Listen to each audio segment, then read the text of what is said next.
What's up guys, R13 here and let's get started. So today we are reviewing the Hguc Zaku Mariner. Its actual designation, the RMS 192M Zaku Mariner, a Neo Zion amphibious mobile suit. So this unit is actually based off the original Zaku Marine Type M1 prototype from the Principality of Zion.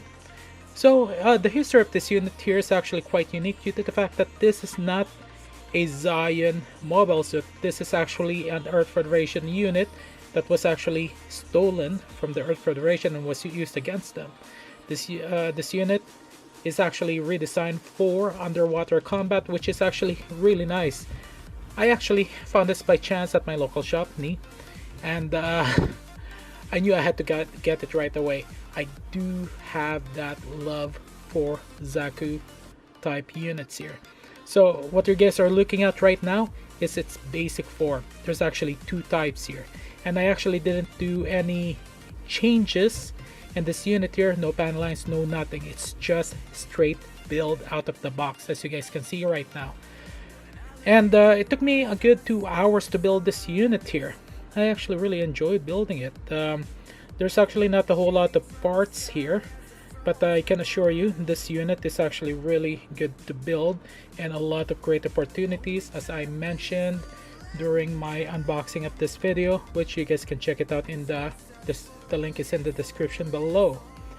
Okay, so aside from that, there's actually multiple weaponries in this unit here that we can talk about immediately.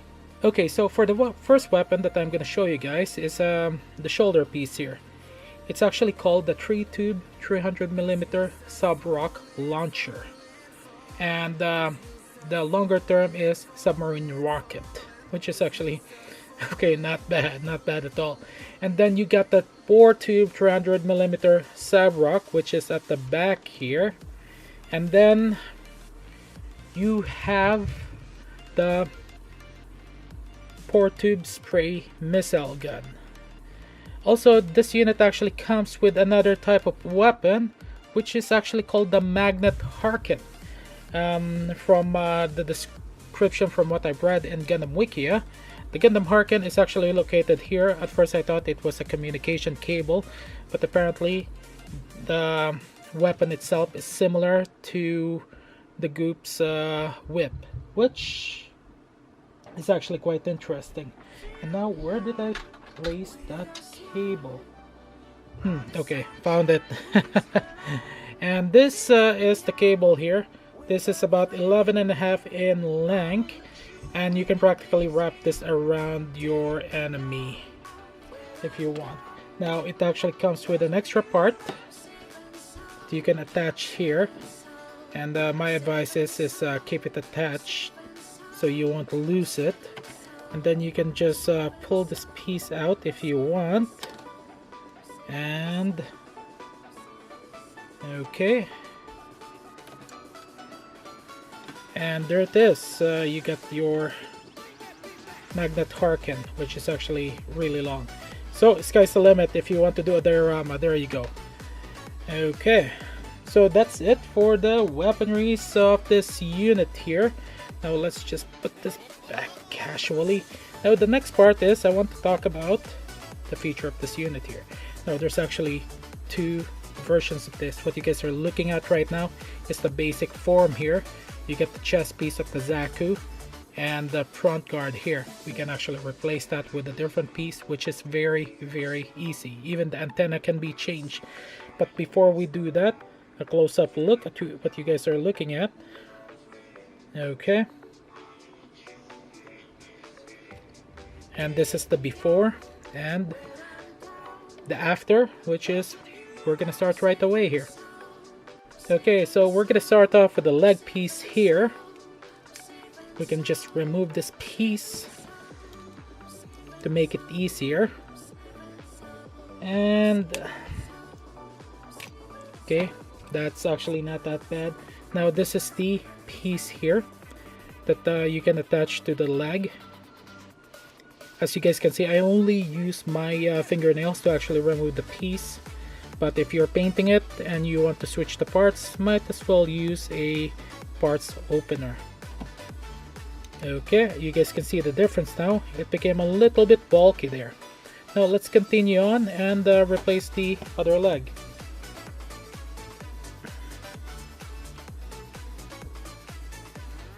Okay, it looks much better now actually. Now the next piece is the chest piece here. Now the chest piece, this is the one, and it's actually really easy to replace. Pull the head out, really easy to remove, and then there's an indentation there that you can just,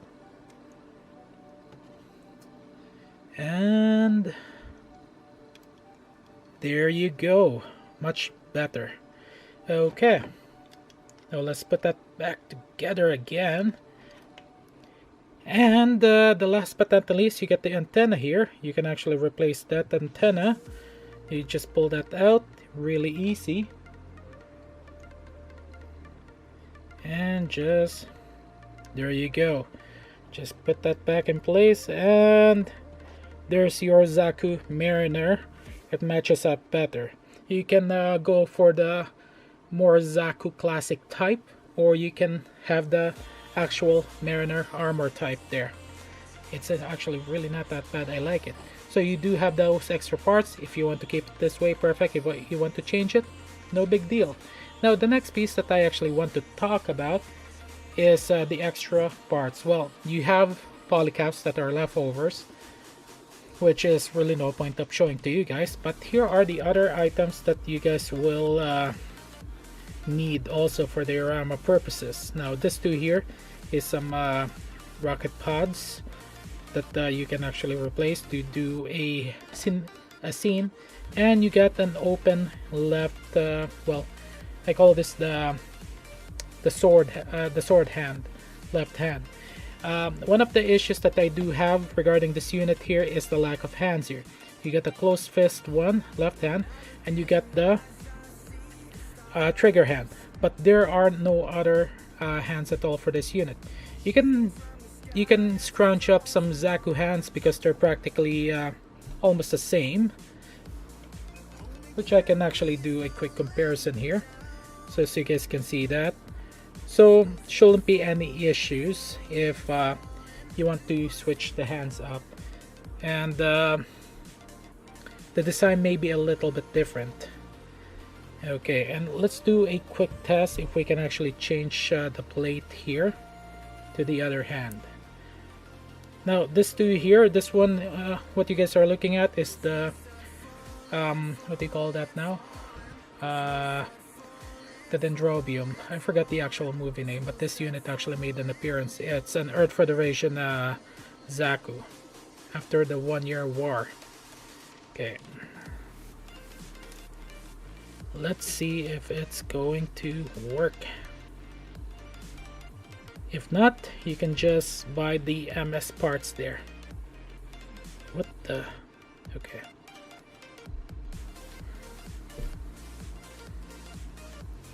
And it fits perfectly, so no issues there.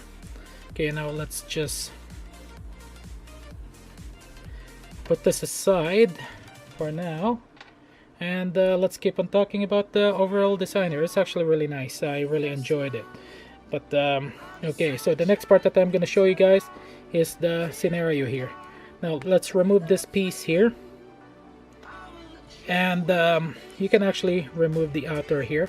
You can probably see some of the stress mark there at the edge there, the white mark.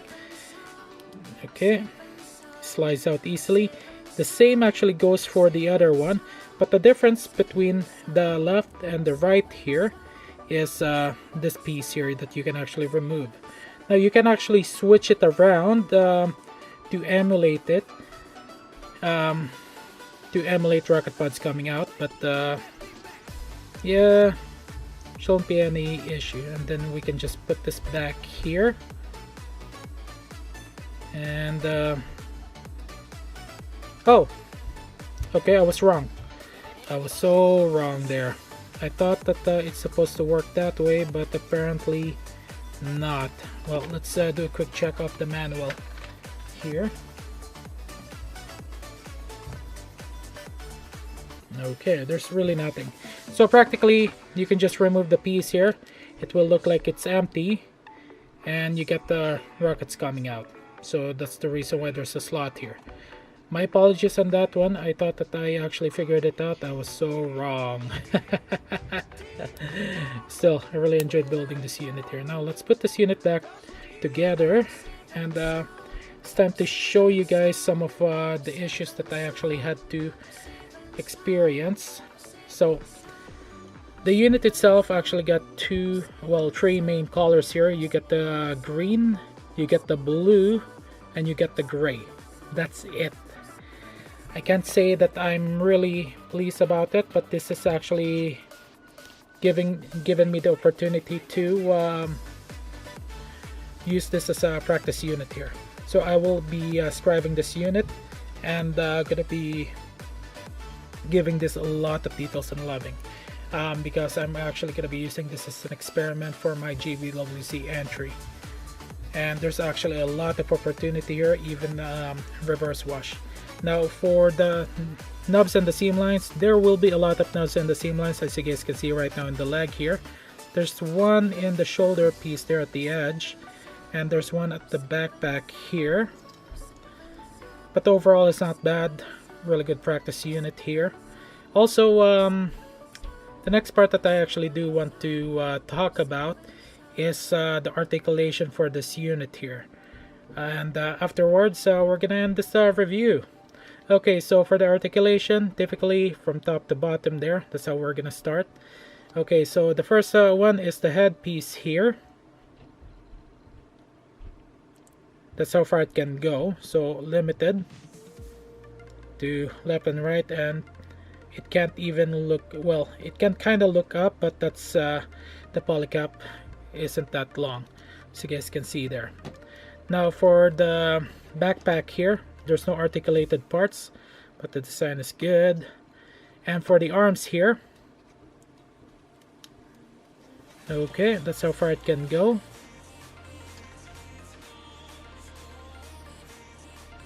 And it's not double jointed. Okay, that's the limitation. For the torso and waist connector, that's how far it can go. And it's limited due to the fact that the cable itself is attached to the backpack. Okay, now for the legs here. Now underneath, you guys can see that there is actually a slot here for an action base. So I got a cheap action base here. So fits easily, universal. Now, and this is at the ball joint, which is actually quite nice. So you can definitely do some articulated parts here. Now I actually forgot about the skirt here. So the skirt, moving parts on the front, on the side. Okay, so you guys can see the back doesn't move at all. And someone's messaging me. And then that's the articulation for the legs here. That's how far it can go, bending. But it does actually have good range of motion.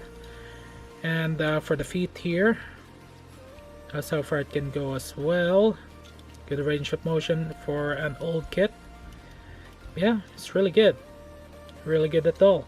Now, my opinion for this unit here is actually not that bad. Like I said, I actually bought this. I enjoyed building this unit here. I can actually advise for anyone to actually purchase this unit and do your own customization, your own color scheme, which I'm actually planning on doing. And looking forward to the result, and look forward for it because I will be taking a lot of pictures for that. So is this unit worth getting? Definitely yes. Some of the things that you guys will be experiencing are the knobs and the seam lines and the color pattern itself. This unit is a lot of work, I will admit that, but it's all worth it if you want to do a diorama itself. The general design is actually really not that bad. Even in the cable for the headpiece here, it's they removed it and put a snorkel there. Looks like an oxygen mask. Yeah, it's really not that bad. Also, the stickers here are actually not that bad as well. Well, this is sticker heavy. That's the downside to it. As you guys can see, I haven't even used the stickers at all. This is the other side. Even the mono eye. Since I'm painting this, I opted out to keep the mono eye out of not installed yet. So this is a lot. Detailing is gonna be there. Plus, aside from that, you got plenty of decal stickers. If you want to use this, perfect. It really does look good, and that I actually do plan on using this for the Zion here, and it actually gives you a couple of ranks here as well. You get the Neo Xeon logos, you get the Zion name here, you get the numbers, and my favorite number, lucky 13. Okay, that's all I got for the review. Thank you guys for watching. Highly advisable. And remember, have fun, relax, and enjoy. That is Gunpla. Also, if you are a person that is experiencing depression and thoughts of committing suicide, remember, you are not alone. There's a lot of people out there that you can talk to. And locally, there are hotlines in your country that that you can contact, that is confidential. Okay, have a good day, good night, afternoon, wherever you are. This is R13 signing out.